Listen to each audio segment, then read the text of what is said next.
Today is May 18th. We're at the Army Chosin Few Reunion 2017. This is Grant McMillin, 57 Field Artillery. When I interview people as a general rule, I'll let them do the talking. Okay. I mean, I may interject for confirmation about locations, times, dates, that kind of thing. But for the most part, this is your story. I'm just here to get it. Oh. So I'll let you start that wherever you want to start it. Well, I guess I better show you. I was with the 57th Field Artillery, Headquarters Battery. I was a fire direction team. I joined the 7th Division in Japan, really, and then I spent 4 hours in Japan. That's how little time you had. I landed at Tokyo and I was on a ship in 4 hours. They gave me a different rifle because I brought my own M1 Garand on a commercial flight to get to Tokyo. Okay. There were 10 of us. And they took the rifle away from me there and gave me a new one all dressed up in Cosmoline. So I had to clean it. And it never got greased. No oil or lubrication after that, which was very fortunate. All things considered, yeah. Because when we got to the reservoir, it was kind of cold up there. And a lot of guys with their rifles nice and lubricated were having to kick them and everything else to get them to fire. Mine had no problem. It started firing instantly. Cold or not. Yep. And I was laying on the ground beside another guy in the morning, 6 o'clock in the morning. We were down in this area. Above the inlet. This is the inlet, huh? No. Above Hill 1221 is Hill, where the Hill, legend says. this is Hill 1221 here. Okay. Then the road comes up and does a hairpin curve. Right. Then we were around the next little bump in here, which would be Headquarters Battery's one in here. Up here is the inlet, Okay. and that's where the bridge was. We were about a mile away from where the A and B batteries were of the artillery. The Chinese overran those the first night, and we went up to help take them back the next morning. 6 o'clock in the morning, I remember, because I was trying to get some sleep, and the first sergeant was yelling, "Everybody out, they're going to hit us." And you could see the columns of troops coming off the mountains behind us. And 15th AAA was there with quad 50s and twin 40s, and they started opening up on those troops, which was help with us. Along the bottom of Hill 1221, the Chinese were coming around the railroad track, and 3 of us went down the railroad track to stop them from moving in on us from that direction along the railroad track. Maybe the swamp blocking.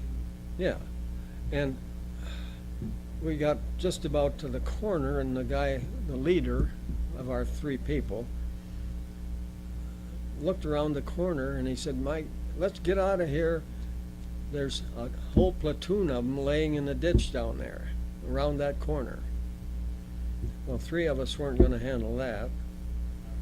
So we went down in the brush and came back up so we could see around the corner, and they opened up on us with a machine gun. And once again I turned around, and there was 2 guys heading across the swamp, and the Headquarters Battery was pulling out to go forward up that mile to help take the guns back. So I ran across the swamp and got on the last truck as it pulled out. And the date of this is the 28th? This was the 27th, I think. the morning of. And so we went up and got the guns back and pushed the Chinese out, along with the help of the guys that had stayed with the guns all night, because the Chinese just ran through there and they would lay down under the gun or anything, and the Chinese bypassed them in the dark and just left them there, and then they came out in the morning to take their guns back. Wow. And we were there to help. We started fighting the Chinese at that time. There wasn't too much activity during that day, but again at night they came in. The main targets they had was those 15 AAA quad 50s and twin 40s. They wanted to knock those out because they were devastating weapons. Four 50 caliber machine guns firing from the back of one, and they would cut down trees. So Sprays a lot of lead. yeah, put a lot of lead out there.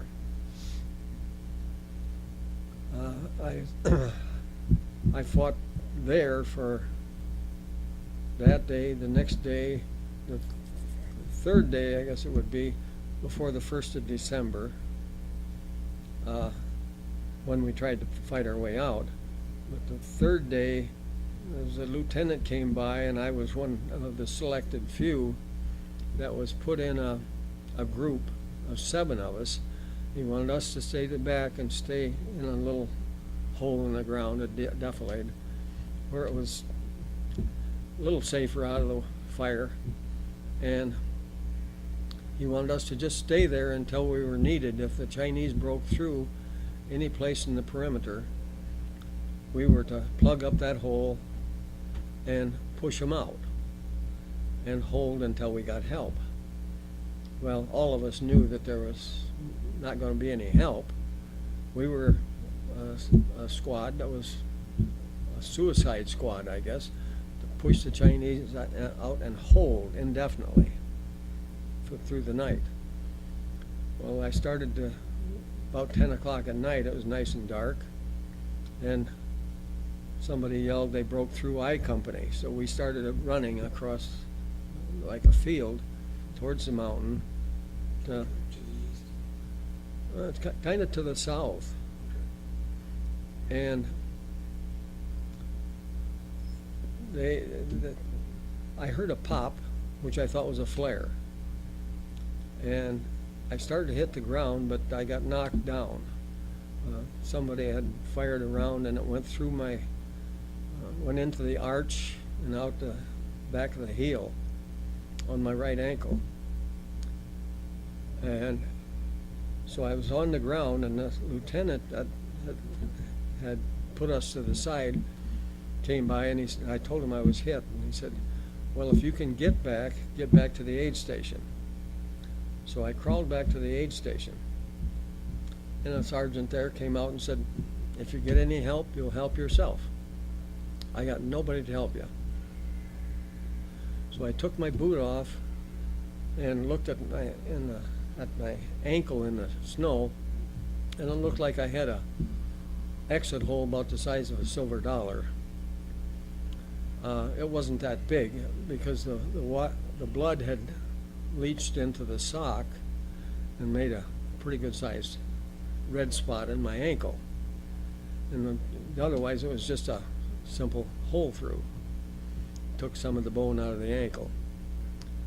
But I took my plasma, that sulfa powder package off, dusted that on, put the bandage on the foot, and pulled my sock back on. I couldn't get the boot on. So I took the pair of socks that I had under my shirt, put the other pair on that foot. I had 3 socks on that foot. Your socks on your arm were your rotational socks? Right. To keep the sweat out? Yep. Okay. And I moved around a little bit there, not much, but a little bit, while the other guys were still out. And by morning, I was moving around fairly good on that foot. that day we decided that we were going to get no help. We were told that, and we had to fight our own way out. And we knew that we had eight miles to go to get back to UDAMNE, to the Marines. We did think that at halfway mark, at 4 miles, we had a small town, and that we had a tank outfit there. Yeah. And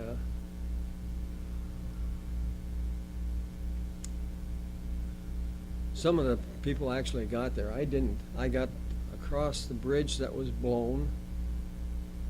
North of Hill 1221. Close to Hill 1221. And we got the twin 40 vehicles. They were tracked like a tank. I don't remember the M number on them anymore, but they pulled the trucks across, and I'd been loaded in the back of one of the loads of wounded. And we were sitting by this blown bridge and taking fire from the mountainside. So I got off the truck, took my rifle with me and laid down beside the road and was firing back into the mountain at the Chinese. When the truck came up, or the tank came up to pull our truck down through the swamp and back up onto the road. Track. Yeah, it was a tracked vehicle. And it wasn't breaking into the swamp that bad. It was pretty well frozen. But it broke through into water because it was squishing water up out of the swamp and everything. And we got across and pulled up on the side of the road and disconnected from the tank. And he went back to get another truck. Well, while I was there, going across that, I was in the passenger seat of the front of the truck. I got in there rather than go back in the back of the truck. And our driver was fine. Sitting on the side of the road there was a Jeep at the bottom of Hill 1221. So I sat there. I'm watching Captain. I think his name was. I can't think of it right now.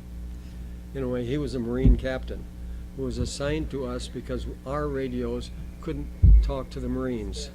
Stanford, Captain Stanford. And his radio wasn't working. Well, our troops had just taken Hill 1221, and the Corsairs came in and machine gunned the hell out of the hill. Not knowing the difference between They couldn't tell who it was. They could see troops on that hill, and it was ours, but they didn't know that because no radio communication. So the guys came back off the hill, and there, standing in the road, was Colonel Faith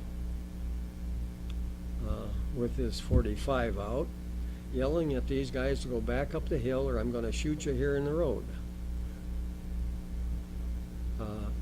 That didn't do my attitude real good for him because I didn't think he should do that to our troops. We went up the road a ways, and there was a knocked out tank on the road beside Hill 1221. We were probably 2/3 of the way up, almost to the hairpin curve. And we could hear the fighting going on at that curve. The truck ahead of us had pulled in, and we pulled in behind it, and our driver got out and disappeared. I don't know where he went, whether he went up towards the hairpin curve or not, but we lost the driver. So the two trucks sat there, probably with 25 wounded in the back of each one.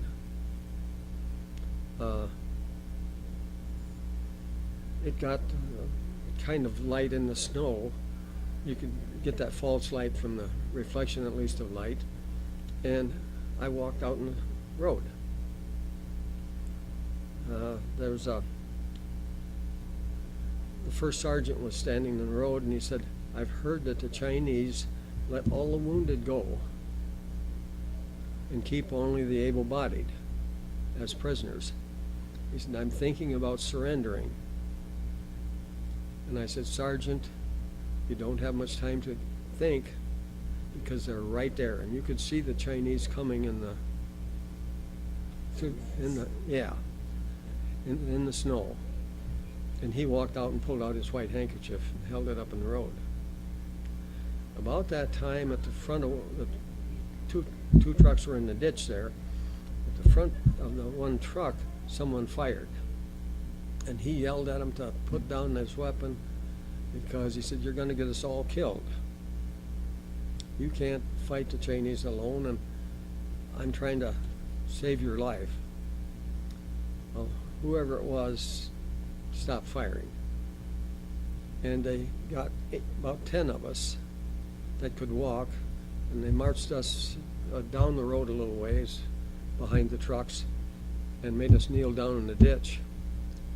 And 4 or 5 Chinese soldiers walked up on the bank behind us with Thompson submachine guns. And we shook hands and said goodbye, because we knew we were going to get shot. There was a guy came walking down up the hill from the blown bridge. He had it looked like a white towel wrapped around his head. I guess it was a sign of a political commissar that goes with each of the Chinese groups. And he was the boss. He came up there and walked over to us, kneeling in the ditch, and said something to those Chinese soldiers behind us, and they came down off the bank and walked away. And he called a couple of them over and told them to march us to the rear. And so we went back and we walked through where the tank had just dragged us from one side of the bridge to the other, and back to where we had been fighting the days before. We went right through that. The food that we had taken away from the Chinese was piled there on the ground yet. None of it had been destroyed. Some of the guys picked up bedding rolls, anything like that they could to keep warm, and carried it with them. Out of those 10 people, somebody handed me a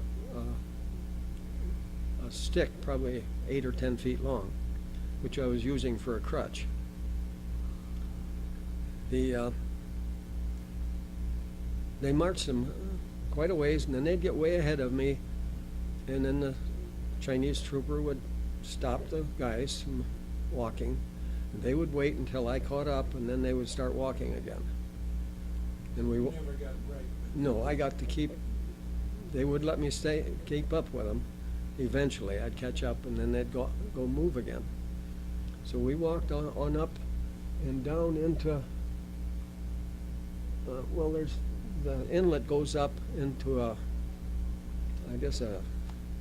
I'm not sure, like a spring branch anyway, a small creek that came in under that bridge. And they marched us up that valley and put us in kind of a warehouse. It was a building that set out in the middle of the valley.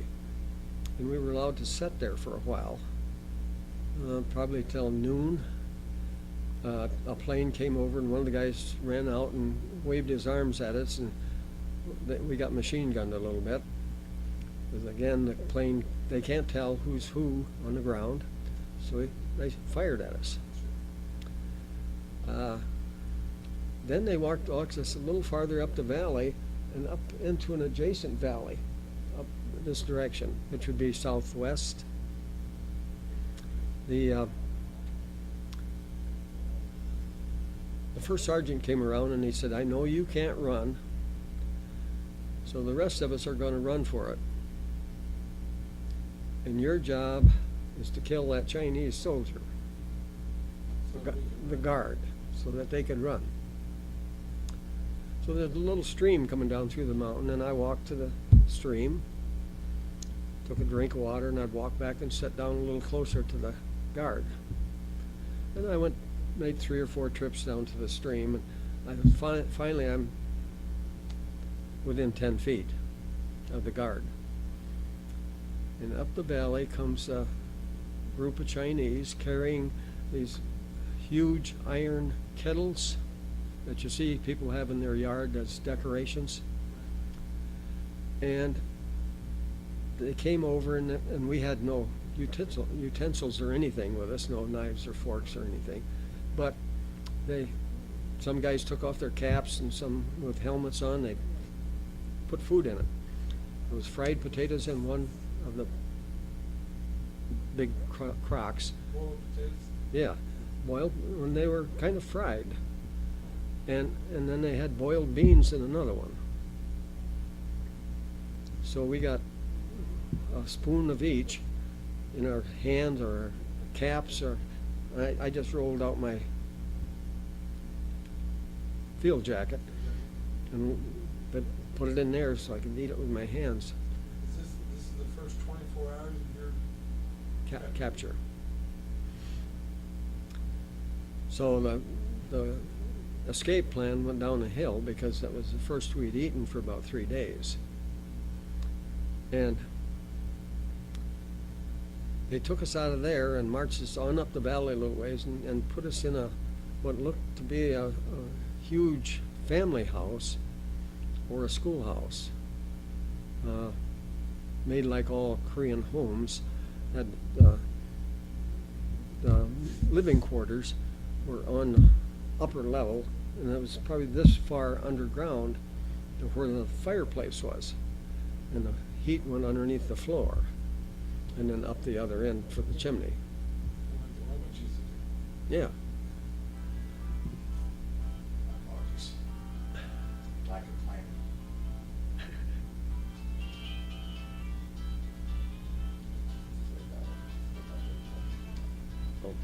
Ray. But so they put us in there, and everybody was laying down on the floor inside this lower area, and everything was filled up. A lot of prisoners by then. We must have had 50 people, and they filled up this house and the lower part. And the only place I could find to lay down, there was like a little ledge around this area where you could get to the fireplace, and I laid on that ledge right in the corner of the building. There was a big probably a 13-14 inch square pillar that went up in the corners and across the end, and then it was covered with corn stalks and whatever, and then mudded for the walls. Warm factor, how warm was that for you in comparison Well, to? compared to being outside, it was not bad because all the bodies were in there. So the room had a certain amount of warmth about it, but Yeah, not real warm, not but above freezing yet. no. And we didn't dare to start a fire in there because the planes were looking for any smoke coming out of chimneys, and they fired at those. Oh yeah, so they did that. But so we bedded down there for the night, and along about dawn, along comes one of our planes, and I guess he'd probably been over bombing the power plant at the reservoir. And he came back along there and must have had one bomb left. So he dropped it on that house. It missed the house probably by 15, 20 feet, but I was the closest one to it. And the blast went actually over me, but it took the whole end of the house out and buried the guys inside. 5 of them were killed, and the others, well, one sergeant was thrown inside the fireplace. Fortunately, we didn't have a fire going, so we drug him back out, and he's okay. It moved that big pole that I was behind in that corner far enough that it about knocked me out. But I got up and was stumbling around down in there helping dig people out. And so it's we took the 5 guys out and found a place to cover them up in the ditch. We couldn't do any digging because we couldn't dig in that ground anyway. It was froze so hard. You probably didn't have a shovel in your hand anyway. Nobody was going to give us one either. Right, right. So we covered the bodies up with branches and stuff and left them. That next day, they started moving us back, and they moved us what we called Death Valley. I think the way that the Army called it was Valley 1. Yeah, and because there was another Death Valley that was a little farther south. And by the time we got everybody in that little valley, and that was several houses in that valley, we must have had close to 300 guys that were captive. We stayed there for close to a month, through Christmas anyway. Any kind of housing to speak of? Or? Well, there were houses there. They took them from the Koreans, and we just moved in. The Chinese moved out and gave us to the North Koreans.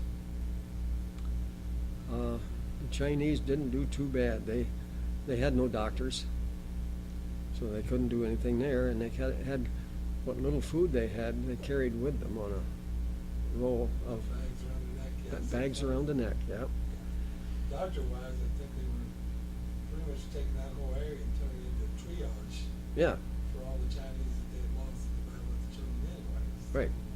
Yeah, there was no doctor to be found. No, there was no medical help of any kind.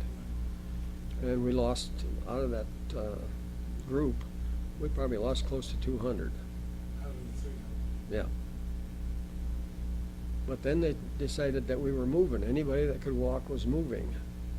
And they brought in some ox sleds, pulled by oxen, and put the wounded on those sleds. And I had told you that I had taken this guy's feet off. Right. Gangrene. And he had gangrene in his feet, and I cut both of them off of those rusty scissors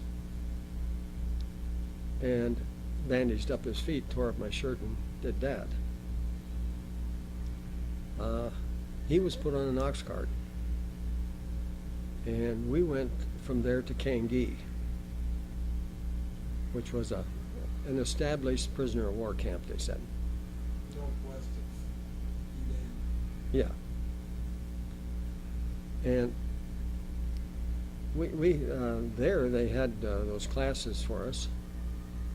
Re-education classes? Well, telling us that what are you guys doing here, making war in Korea, when all that you're doing is making somebody rich back home with who sells war materials, and we probably bought some from them anyway. So Propaganda classes. yeah, but we didn't have much time to do that because they had decided to release us.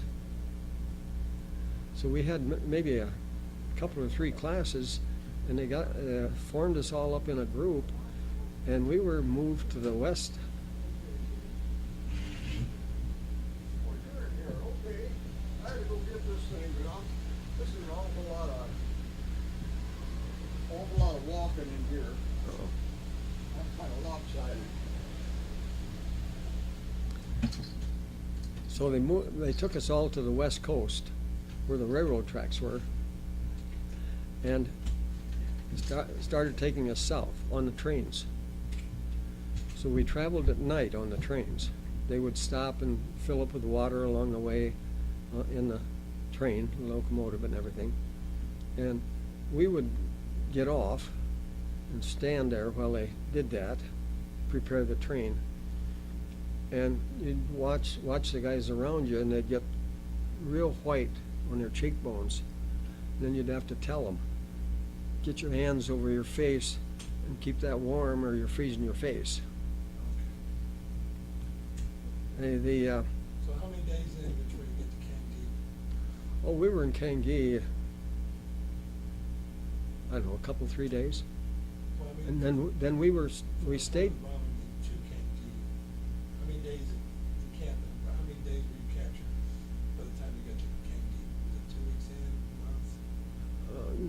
were probably a couple weeks, 4 weeks, okay. and we were in Death Valley. Then we stayed there for about a month, and they moved us to Kangee, And then the train trip. and then the train trip. So we were traveling late February, March, because we got to where we could hear the guns on the front line firing. And they turned us around and took us north. So you were closer to 38 to be there. Very close to being down there to where they were going to release us. But they changed their minds. Took us back north to that little town, Chosin or something like that, right outside of Sinuiju. And that was set up as a prisoner camp. They built a big, high, I don't know what you'd call it, support for a sign that said, called out that it was a prison camp there, trying to keep the bombers away from us. When they got that organized, we got about 800 GIs there and 600 British. That's a big camp. It was quite a city. I mean, they took over the town for those 1,400 guys. There's a report, there's a guy out there that says that he helped 39 guys escape from the POW camp. Have you heard of anything of that nature? No. We had a lot of guys that tried to escape. In fact, I was with 5 guys. And one of the stipulations we had agreed on was that if you were having any problems at all physically, you couldn't go. And I got one of my attacks of making trips to the bathroom every 15 minutes. We'll just call it intestinal. and so I didn't go. The 4 guys all escaped because we had hauled biscuits. They were giving us a round hardtack biscuit. And we took those up and hid them in the mountains when we carried wood back for the following year. There's a food stuff for the trip back. Right. Okay. And those guys took those biscuits, and we all had gotten uniforms from people that had just got captured or something, got their boots, full GI uniforms, because we didn't want to be captured so that they could say that we were spies Right. and shoot us. So you look kind of like you just came off the line if you were one of those 4 guys. Right. They And were successful? no, Okay. one guy fell off a thing and broke his ankle, so one guy brought him back. One other guy got sick, he came back. One guy, his name was Tom Cabello. He was out of Michigan. Got to where he could hear the guns, and he entered a Korean's house, and they turned him into the Chinese. Ah. So close. So close he could hear. And they brought them back, each one of them, as they came back, they marched them through the camp to make sure that we all knew that they were brought back. Oh, yeah. And those 4 guys were the closest of any that we knew that had escaped. How did you say there was 800 U.S. Army and 600 British? Right. Out of a group of 1,400, full of almost. Almost. Okay. So I don't know of anyone that escaped up there. What we were hoping for was that we could get a message out, because we were very close to the West Coast,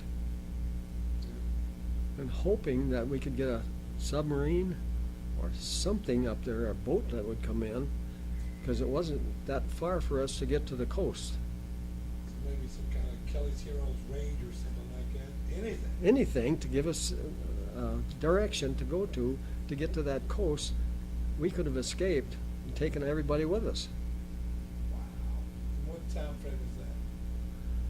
Oh, probably late 51. Late 51? September, October? Yep, right in that area. So not freezing yet, but not the warmest of weather. Right.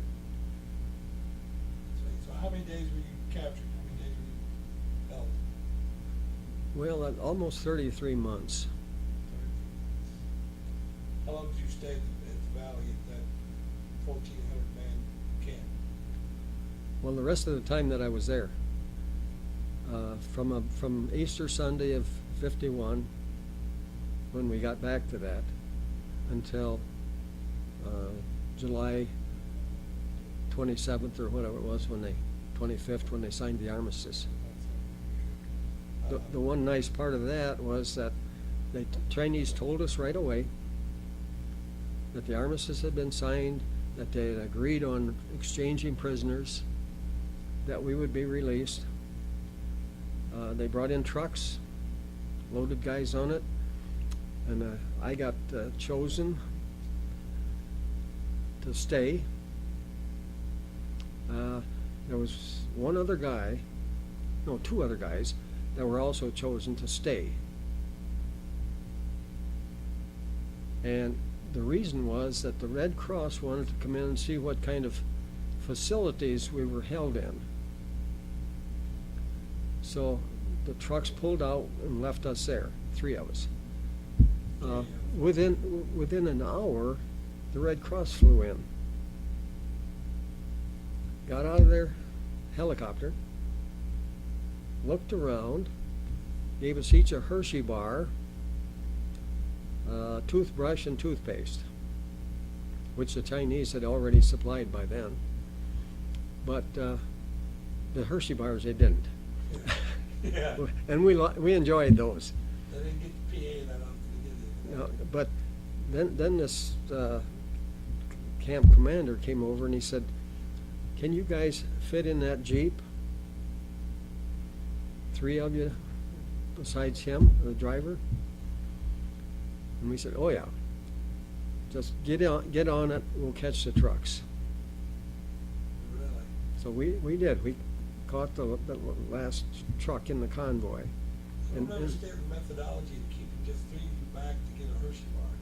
No, they had to have somebody to meet the Red Cross. So the Red Cross was on the way in the middle of the release. Right. So they're, okay. Now And they flew into the camps, each one, I suppose, down the river. they were required to see at least one POW. They needed a POW there to welcome them. And they didn't do anything as far as walking through the houses or anything like that. Really? No, they got out, looked around at the city that we were sitting in. Here's your Hershey bar. There's your Hershey bar and your toothpaste. Got back in the helicopter and flew away. And then we jumped in a Jeep and they ran it down for us. So we crossed with the guys on Freedom Bridge, they called it then. Freedom Bridge. I think it became Bridge of No Return, or several different names. And one of the requirements that was in that armistice agreement was that if we wanted to stay, we could, with our captors. And there were 23 Americans that stayed. Any idea what the motivations may have been? I tried to find those out and I couldn't. I knew a couple of the guys. And I don't know. I could never understand it. And most of them came back after, well, some of them died in China, but some of them died in the United States. Yeah, that's a story I've never come across. People actually accepted. Yeah. And one of the... I knew the Chinese. A lot of Chinese never wanted to go back north. Right, and they were turned over, I think, to Taiwan. Yeah. But they had to go through a neutral country, and Sweden was neutral. They supplied a hospital ship, I think, to us there, but they were neutral. In terms of medical supplies, once you got into Death Valley, the larger POW camp, what type of conditions were you working with in terms of medical supplies, clothing? They gave us new uniforms, summer and winter. U.S. issued uniforms that they may have captured, or Chinese clothing? we had Chinese clothing. The blue one was a summer. The quilted was a winter one, and it was kind of a tan color. But and they were, but tennis shoes, winter and summer. You said the gentleman that lost both his feet was speaking earlier about taking the tongues out of old boots. Yeah. You want to expand on that? Is that okay? Well, he was yeah, kind of confined to crawling, and he did catch up with us. He didn't go on the train trip, but he came into the camp where we were at later, and they put him along by the kitchen, which was they made it more like a hospital visiting, so the people in the kitchen could take food to him and stuff like that, so they didn't have to do any work outside or anything like that. They did bring in a Chinese woman doctor, probably the middle of 52, and she stubbed those legs because it was just the bones were sticking out of the meat, and she actually cut the bones off and stubbed the legs. Cleaned up the wound exchange. Right. You said you ran into him years later. Yeah, I ran into him many years later when I went down to Alabama. And he, I wasn't sure whether he would be a little mad about losing his legs, but he came over to the car and actually stuck his hand out and said, "Here's the man who saved my life in Korea." Before he said hello or anything. Yep. Got a little peace of mind with that, I'm sure. Oh, yeah. My son and my wife went in the house with him. 3 of us would. And we sat and talked for probably an hour and a half. And my son later said, "I can't believe that I could sit in that house and listen to you two guys talk. You were both in the same place, saw the same things, and you saw two different things." So he said it's The nature of perspective, though, isn't it? right. On the lighter side of things, and this is just something that I tend to do, when I meet somebody new that's been in services, the police department, fire department, anybody that's dealt with the public, that kind of thing, I look for that one funny story. So I'm curious, looking back over your time, what's the funniest story you can remember? Well, right offhand, I can't think of a real funny one, but it must have been about April or something like that of 51, and we'd been bombed a few times by our planes. And I woke up, and the guy next to me, there was 9 of us in the little room, about 10 by 10. And all of a sudden I hear this whoosh outside, and without thinking I said, "Jets." Jets. And in that room, 7 guys stood up and went out the door and flattened out on the ground. They thought they were not sleeping that much, but they came awake to get outside. And during the day in April and May, it would thaw the top layer of the ground, of course, and make mud out of it. And these guys are out there flattened out in mud. And the 2 of us that were wide awake at the time, neither one of us moved. And they came back in just hostile.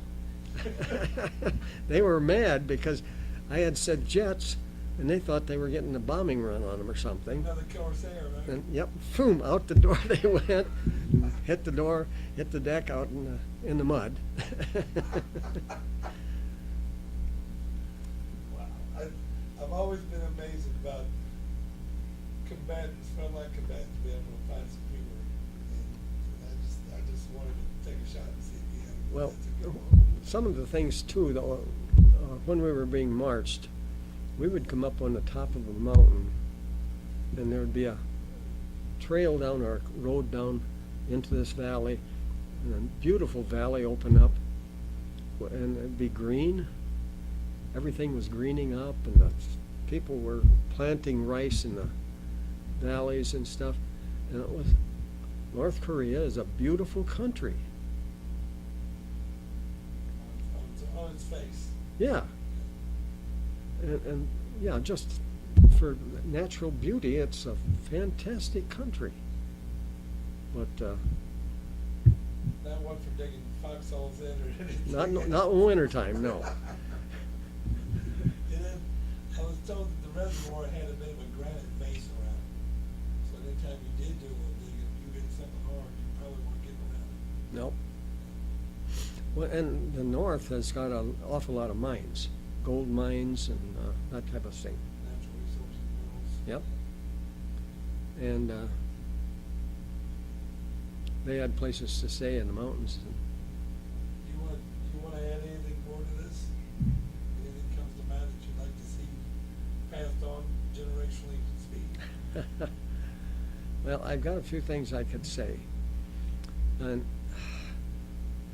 I think that what Ray has gone through to get together all the information that he has kind of goes along with my thinking. I don't quite understand why that the Army, because our general, Almond, I think, seemed to want to get rid of us, so he attached us to the Marines while we were fighting. And O.P. Smith, the Marine general, did not want us from the get-go. He didn't want us because he was going to have to send some people over there. He had 17,000 Marines. He had an well over strength division. But he didn't want to have to send anybody to help us. There's 2,500 Army doggies over there that he doesn't want. And so he didn't help. Just let it go at that. So that, and we were told that you're not going to get any help. If you get out, you're going to have to fight your own way out. And some guys actually got to where there should have been tanks waiting. If you don't see them, they're not there.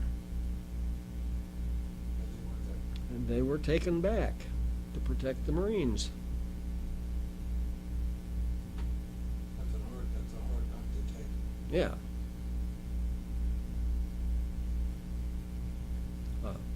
I know a couple of the Marines that were there, one from Burlington, that said he was out on the ice picking guys up that had crawled out on the ice.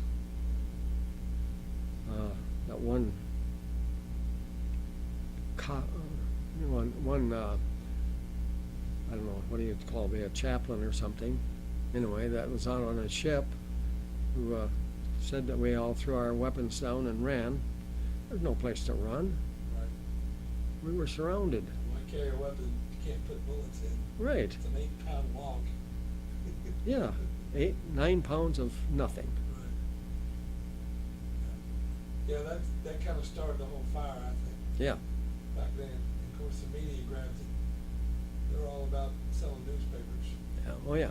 So that you didn't have a lot of commanders to defend your point, your position. No, and They didn't survive it. No, I asked, Lieutenant Gray at the time, but he came to be a colonel, and I asked him, how come that on the west side of the reservoir was the Marines, and there's monster lists of Silver Stars, Bronze Stars, Medal of Honors, everything given out. From the west, from the east side of the reservoir was the Army. There were none. No Silver Stars, no Bronze Stars, no nothing. One Medal of Honor to a dead man. After the fact. After the fact, yep. And when I asked him how come that happened, that our officers didn't turn anybody in for anything, he said maybe we were remiss. Duh. An enlisted man can't turn anybody in for a medal. Anything, right? Takes an officer. But the officers that made it back didn't do anything. I don't know if they were told not to or what. I can't explain it. I don't know where to go with that. Really don't. Yeah. It's a damn shame. But at the 88, you're right, at the 8800 that were UDAM versus the 2500 Army guys that were built the Hill 1221, Yeah. you'd think there would be a proportionate amount of Something. meddling going on. Something. Yeah, something, anything. And this guy that I took his feet off, Tully Cox, you must run into his name, Ray? Tully Cox? No? He was, the 32nd Infantry Regiment was across the bridge from us where we held. And they came back down and came back across that bridge under fire. And we were firing at them with howitzers, the Chinese, to keep them off the bridge. But Tully sat on that bridge and he was hit twice while he was on the bridge. And he kept sitting there firing at Chinese to let those trucks come across the bridge. Now, I know a couple of guys that tried to turn him in for a medal, and they couldn't do it. There was no way. No ranking, no stripe. Right. And there's probably 100 more stories just. I know that there's got to be other stories there about people that did extraordinary things, but none, zero. Ray, spoke to Mr. Grant here for about 20, 30 minutes. We'll take a little break, and you guys, will continue on. Covered a great line there. So, would you like something to